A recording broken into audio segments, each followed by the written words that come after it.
Hello, magandang hapon mga kababayan ko. So, kokomentan ko lang ito.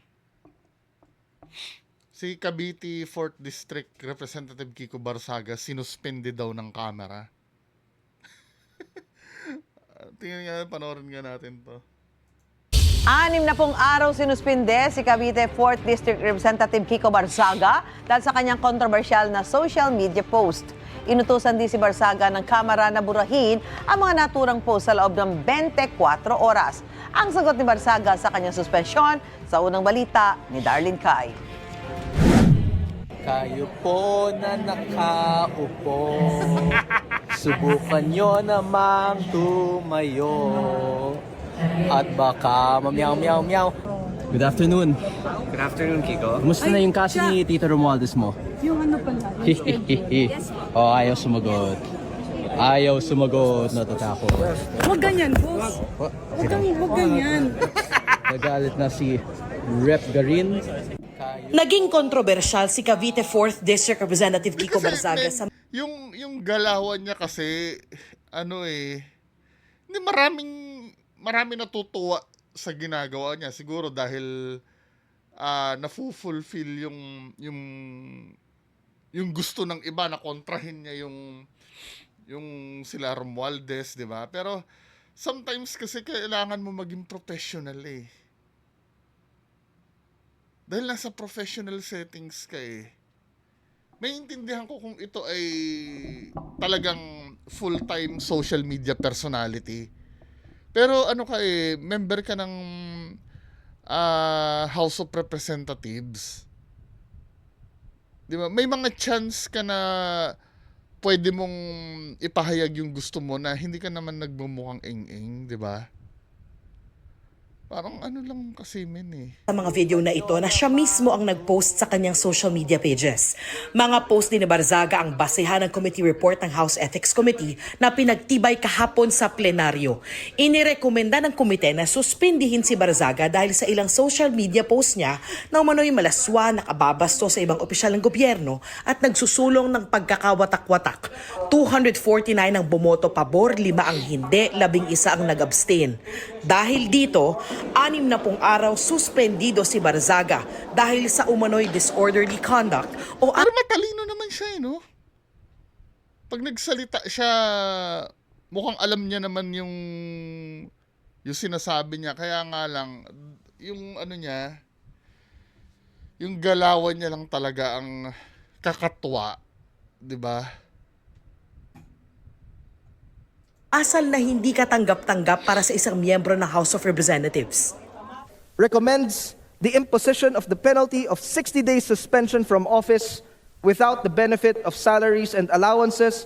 His actions reflected negatively upon the dignity, integrity, and reputation of the House of Representatives. And consequently, Kaya lang medyo nakakahipokrito lang yung ginagawa ni Nino Barzaga. Mababaw yun kumpara doon sa mga kabaro nyo nagnakaw eh. Totoo lang. Parang dito ang bilis-bilis yung umaksyon, no? Pero pag yung mga, wala lang, naiisip ko lang. Parang, siguro dahil yan yung madaling gawin. Di ba? Pero obvious yun na nakabaro nyo yung dahilan ng nakawan eh. Anyway, pagpatuloy natin. the committee finds respondent Representative Kiko Barzaga of the 4th District of Cavite guilty of disorderly behavior. Nagugat ito sa ethics complaint na inihain ni House Deputy Speaker at Antipolo Representative Ronaldo Puno at iba pang kongresistang dating kasama ni Barzaga sa NUP o National Unity Party.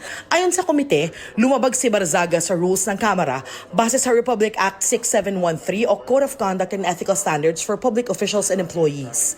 Binigyan daw ng komite si Barzaga ng sapat na pagkakataong tumugon at ipagtanggol ang kanyang sarili sa mga pagdinig ng komite.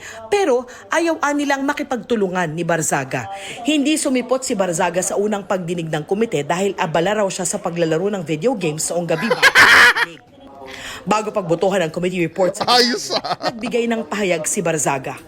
Kung ganyan lang sana yung mentality, no? Dapat di ba na binoto nyo, men? Ay, ako, Diyos ko. Pilipinas. Pero meron mga taong may gustong-gusto sa kanya eh. No? I wholeheartedly accept the decision of the committee, but I maintain my stance that President Marcos must be held accountable for his crimes. Whatever punishment may fall upon me and others who stand against this president who has lost his constitutional mandate of serving the Mr. people is Speaker, inconsequential point of in order. relation to the amounts of lives Mr. Speaker, and point of futures order. that will be saved when Majority President Leader. Marcos leaves Malacanang. It took the Pero namatay ang kanyang mikropono. I would also like to put on record, Mr. Speaker, that the respondent has been given an opportunity to explain his defense at the proper forum, and we have accorded him that. Sinubukan ni Navotas Representative Toby Tiangco na magtanong tungkol sa committee report pero hindi na siya pinahintulutan. Speaker, the honorable sponsor was willing to yield to a few questions. Mr. Speaker, there's already a motion and pursuant to our rules, Rule 121, the period of voting can no longer be interrupted by any motion or issue. Mr. Speaker, the voting hasn't started yet, Mr. Speaker. Anak ba ito ni Vilma? Ito? Congressman na pala yun? Di ba anak ni Vilma Mr. ito? Speaker, Yung kapatid ni, Luis Manzano? Parang anak na siya ni Vilma, no? the voting hasn't started. Tama ba? Wait lang ha. Ano name nun?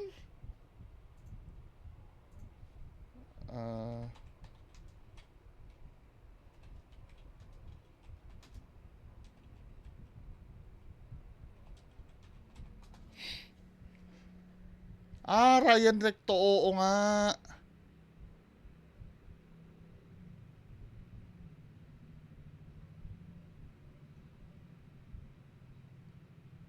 Oo, congressman na nga siya. Putya talagang pagka, no? Kapag may dugo ka talaga na... Ito yung mga delikado, men eh. Dapat tanggalin na natin yung culture na ganyan eh. Kapag anak ni ganito. Well, pwede siguro, no, kung sa bagay, maganda ba, mga taga Batangas, maganda ba reputasyon ni Vilma Santos sa inyo? Okay ba siya? Kung okay naman, at ito, may mapapatunayan naman to, no, pero...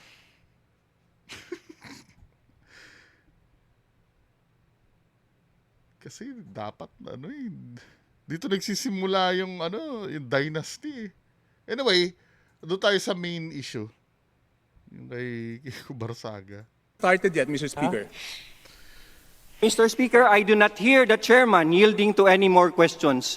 After the 27 pages of the committee report, Mr. Speaker, Honorable Tiangco, let's allow the members to decide on a question of discipline. If they agree, they will vote yes. If they do not agree, they will vote no. So let's hear the members and call the roll of members.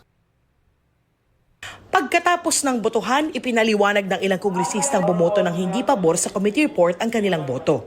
Ang boto ko ay no, hindi dahil perpekto si Congressman Barzaga, pero dahil questionable para sa akin na minadali natin itong desisyon, hapon lang natin nakuha ang committee report na ito. Hindi po sa pamamagitan ng aksyong ginawa natin kay Representative Barzaga, mababawi ang kredibilidad ng ating institusyon. What we need is to... Parang nakikita ko pag mga ganyan kabababaw na, na issue, ang gagaling nilang umaksyon, no? Hindi nyo napapansin. Siguro dahil madali yung, yung talakayan yan kaysa doon sa mga kapwa nila kongresista. Kaya lang, di ba? Hanggang dyan lang ba tayo magaling? bring the public's trust back in this House, and this representation firmly believe that this move will not help us to move in that direction. Correct. Habang suspendido, walang sweldo allowance si Barzaga. Patuloy namin kinukunan ng pahayagang Kasi sa totoo lang, kahit alisin nyo ito, dyan sa Kongreso, magsasalita pa rin sa social media yan eh. Pag ginusto niyan eh.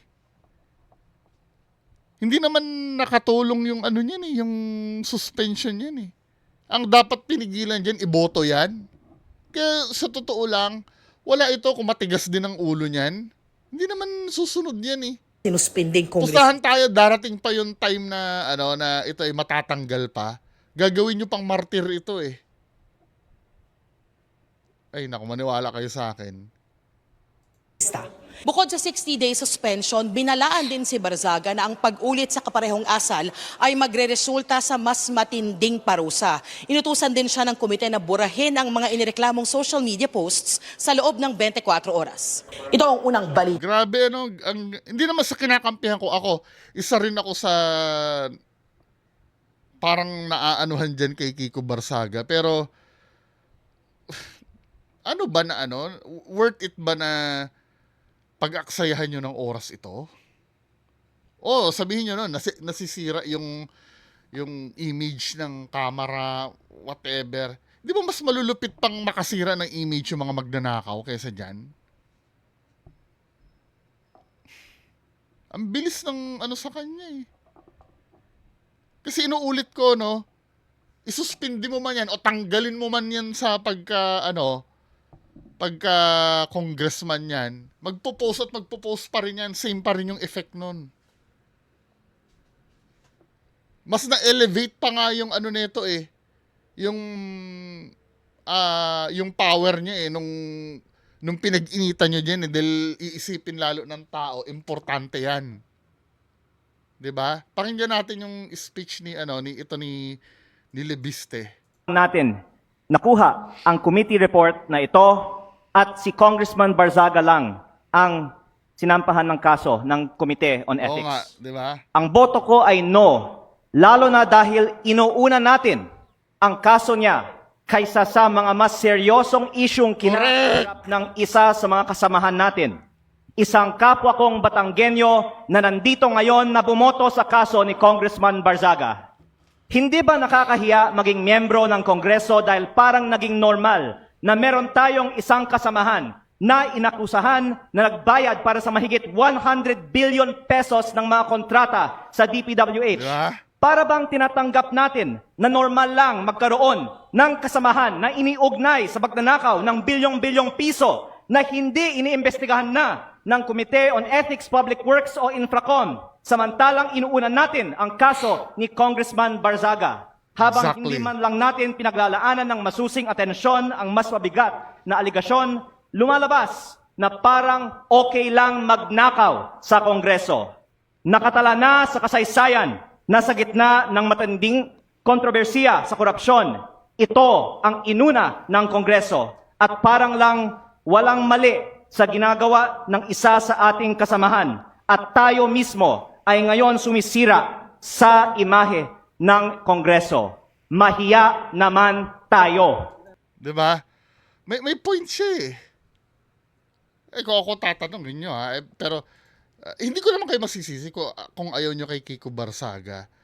Pero useless yan sa mental state ni Kiko Barzaga. Useless yung pagsuspindi nyo dyan. Kasi makati pa rin ang kamay niyan, magpo-post pa rin yan. Hindi siya hindi naman mawawala ang mga followers niyan pagka nyo, sinuspindi nyo yan eh. Forever nakatatak pa rin na congressman pa rin siya unless na anuhin nyo yan, ang tawag yan, talagang tanggalin nyo yung pagka-congressman yan. Actually, kahit tanggalin mo yung pagka-congressman yan, Kong Kiko pa rin ang tawag yan eh. Diba? Dahil binoto ng tao yan eh. Medyo naging lang to, kasi kaya isuspindi niya o hindi, patuloy lang yan. Medyo tinulungan nyo pa na magkaroon ng yung si Kiko Barzaga, ng mas maraming audience. Na instead na dapat hindi na pinapansin yan, lalo lang napansin dahil dito. Anyway, mga kababayan ko, yan lang muna ang pag-uusapan natin ngayong hapon. Magandang hapon sa inyong lahat. Bye-bye.